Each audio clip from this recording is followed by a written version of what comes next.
শাড়ি পরতে কার না ভালো লাগে বলো তো? আর শাড়িতেই তো নারীর সৌন্দর্য, তাই তো? কিন্তু খুব একটা শাড়ি আমার পরা হয় না।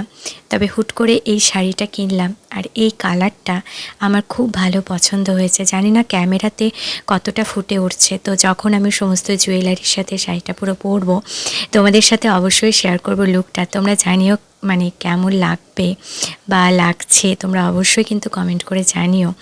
আমার ব্লাউজটা বানাতে দেওয়া আছে, ব্লাউজটা এখনও আসেনি, তো সেই জন্য তোমাদের দেখাতে পারলাম না।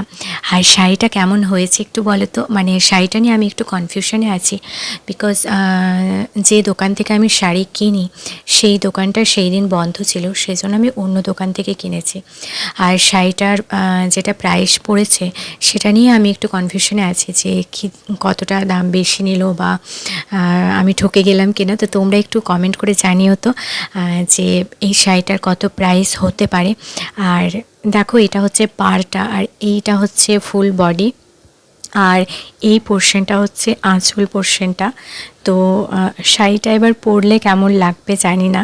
আর পুরো মানে মেকআপটা কীরকম করলাম, ব্লাউজটা বানানোর পরে ব্লাউজটার সাথে শাড়িটা কেমন যাচ্ছে, সেই লুকটা আমি তোমাদের সাথে শেয়ার করব।